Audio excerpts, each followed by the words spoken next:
Good morning, students. Welcome to online lecture series of human-computer interaction.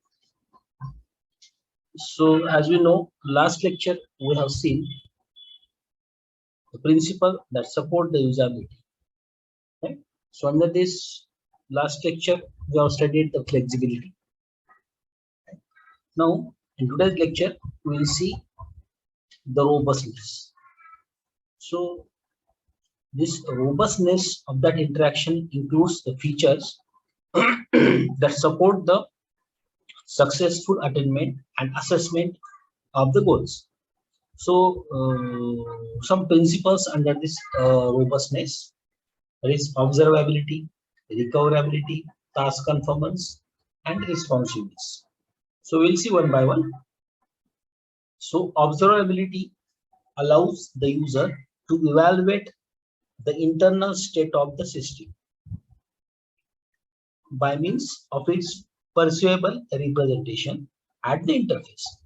Observability can be described through 5 other principles, that is browsability, defaults, reachability, persistence, and operation visibility.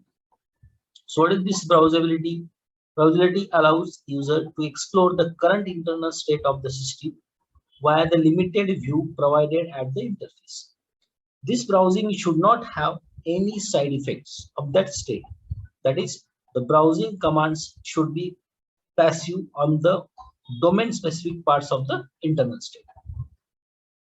Availability of the defaults can help the user by passive recall. It also minimizes the number of physical actions necessary to input to a value.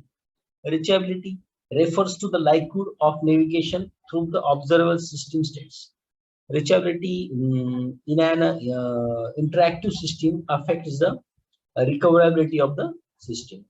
Then persistence, that persistence deals with the interval of the effect of communication act and the capacity of the user to make use of that effect. The result of vocal communication does not persist except in the memory of the receiver. The visual communication, on the other hand, can remain as an object which the user can subsequently manipulate long after the act of presentation. So next, the recoverability.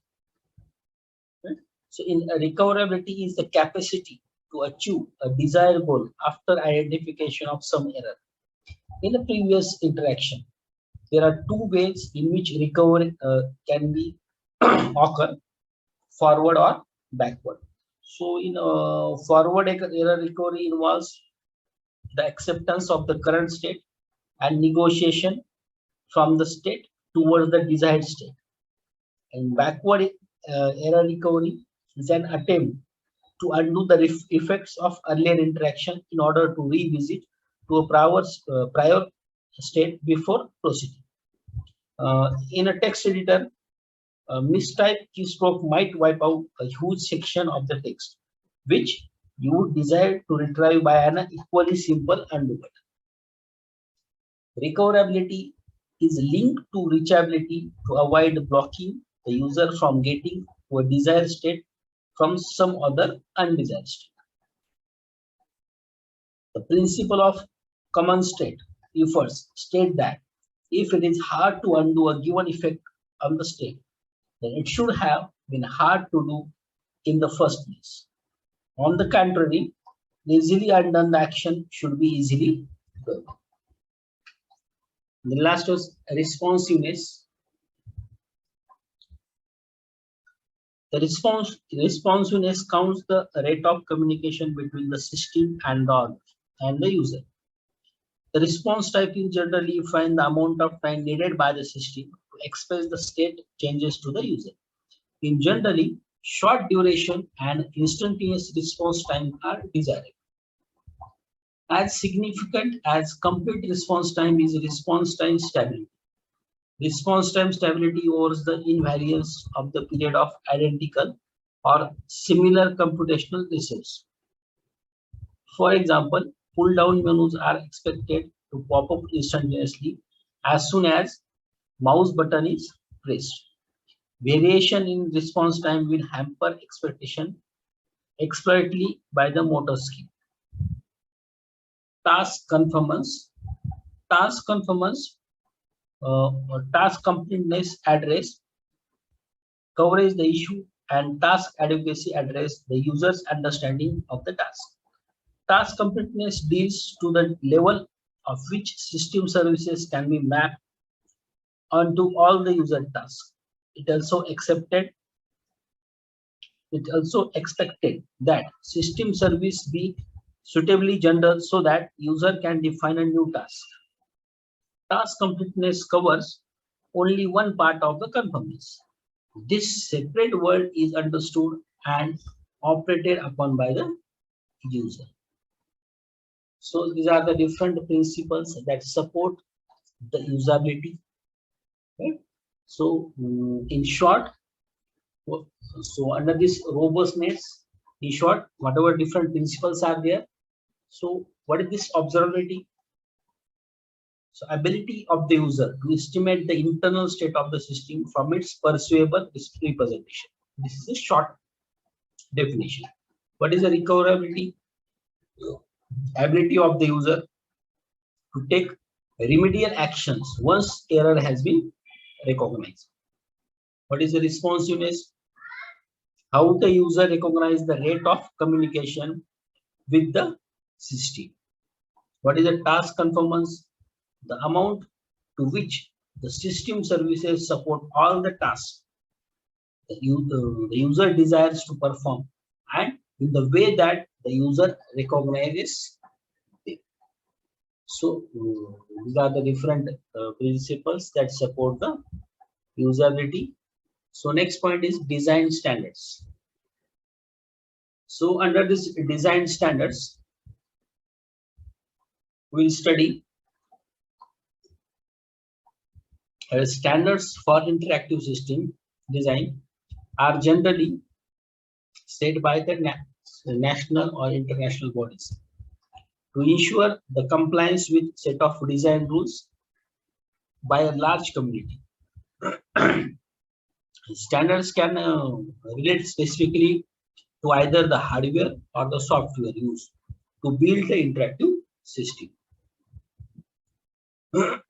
Hardware standards are based on the perceptive of psychology or ergonomics or human factors, the result of which are reasonable, well-known, fixed, and readily adaptable to the design of the hardware.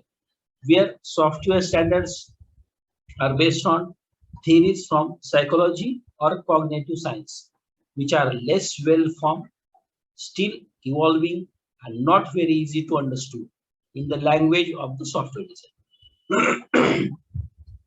As a result, the standard for hardware can directly relate to the hardware specification and still reveal the underlying theory.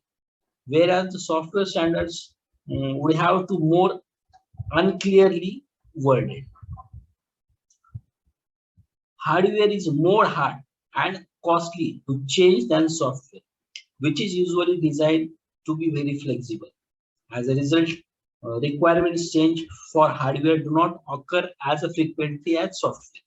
Since standards are also comparatively stable, they are more appropriate for hardware than software.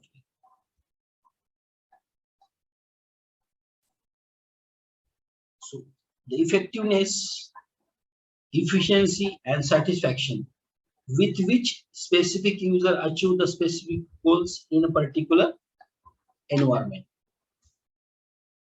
Accuracy and completeness with which specific user can achieve specific goal in a particular environment. This effectiveness. Efficiency, the resource expended in relation to the accuracy and completeness of the goals achieved. This is the efficiency. The comfort and acceptability of the work system to its user and other people affected by its use is your satisfaction. So these are the different design standards. So in next session, we will see design rules 8 golden rules of the interaction interface design. The next UIMS, that is user interface management system, we will see in next session.